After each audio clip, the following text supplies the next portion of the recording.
If you're a leader, a hiring manager, a business owner, let's stop casually asking during the time of hiring, is there anything in your background we should know about? I'm specifically speaking about the recruiters who represent those companies.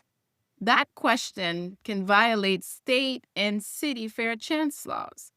So this week, I'm explaining Bend the Box, also known as the Fair Chance Act, also known as the Federal Bend the Box Law. And this comes from a recent conversation I was having about background history or convictions related to the job and when should it come up in the hiring process. So here's what we're breaking down: what bend the box is and is not, and what should you, the candidate, know about it. And what do employers, especially recruiters who represent the company, what they often get wrong and why does it matter?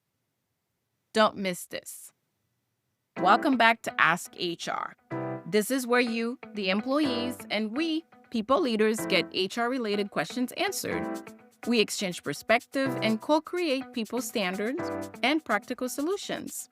We are your external human resources department, balancing employee advocacy with business accountability and proving that great workplaces can and should be both humane and high performing while keeping the business moving forward. I'm your host, Yusin Pato Young.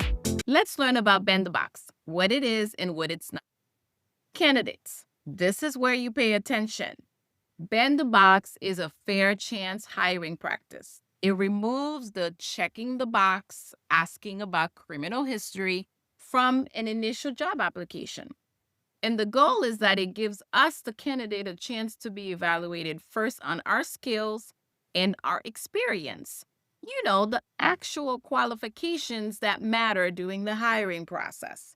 And most importantly, it delays the criminal history questions until later in the hiring process. And what that means in many places, the employer or recruiter can only ask after a conditional offer and not before, or at least after the first interview, depending on the state. Now, Bend the Box law started in 2019 when Congress passed the National Defense Authorization Act, NDAA for short. Included in that law was the Fair Chance to Compete for Jobs Act, which is now known as the Fair Chance Act and also known as the Federal Bend the Box Law, and that took effect in 2021. The important note here is that the federal law does not replace the state or the local bend the box laws. It works alongside them. For example, some states require waiting until after a conditional offer to get into the background history. Some cities limit which convictions can actually be considered, and some require individualized assessments. So there needs to be more information on the nature of the offense, time passed, and job relevance. And so, business owners, if you're operating in multiple states, you must follow those applicable laws. I'll definitely add some additional notes on what that means in practice. But what I want you to take away is, candidates, pay attention when you're casually asked about the background questions before you even get an offer. And if we're being honest, there's nothing casual about it. Now, what Bend the Box is not, it doesn't mean that the company or the employer must hire you if by chance you have a record. It doesn't prohibit them to actually run a background check. And it doesn't eliminate any other safety or job related screening for that job. So, yes, it means that the employer can still run the background check and they can still consider convictions if it's related to the job. The main takeaway here is bend the box is about when the employer can ask, not whether they cannot ask. Why is this happening and why? Most of the time, we're so excited about the job opportunity, we're not really paying attention.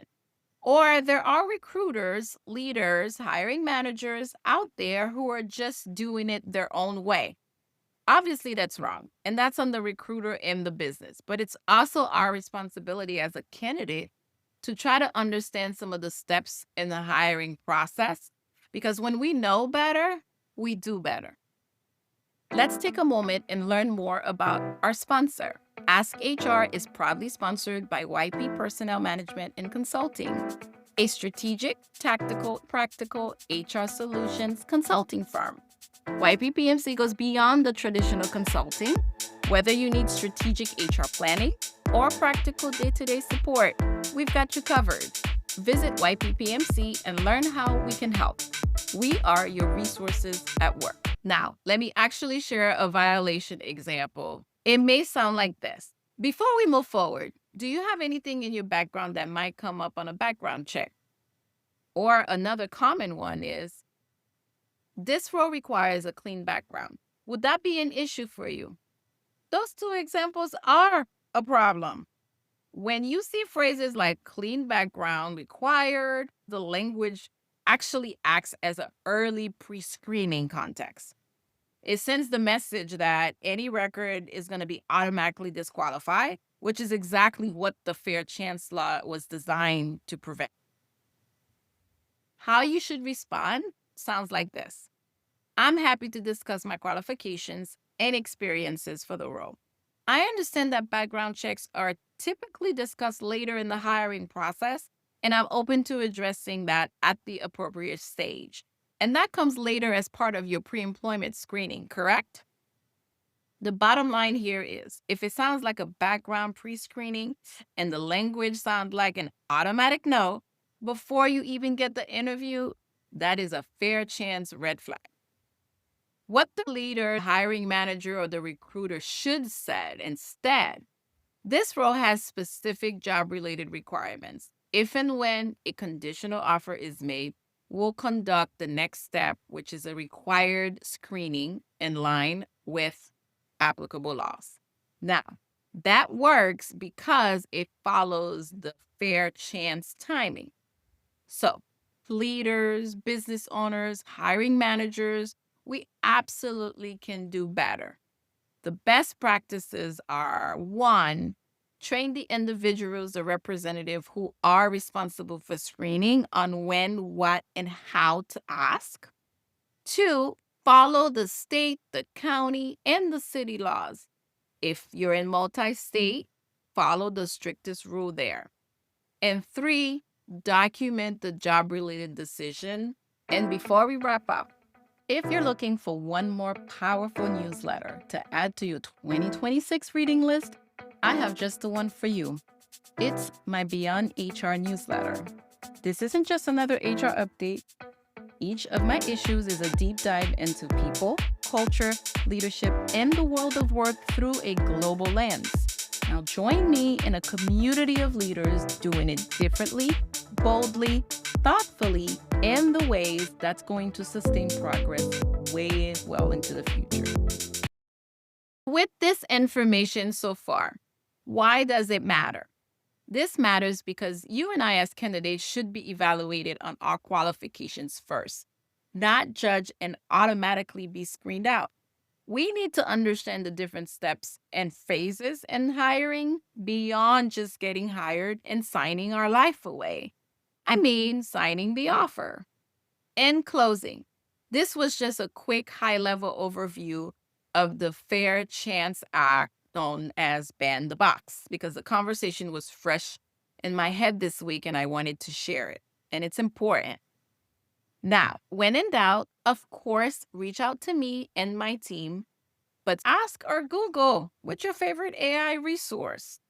As quick as it was, if our conversation this week resonated with you, please share this important episode and let's continue the conversation and continue to look out for each other. I'll also include some additional resources in the episode description on the Equal Employment Opportunities Commission, the EEOC, which has much more information on the fair chance hiring and arrest conviction guidance, and the U.S. Department of Labor, more resources on the Fair Chance Act. And keep this in mind. It is not the same in every state. The rules do vary by location.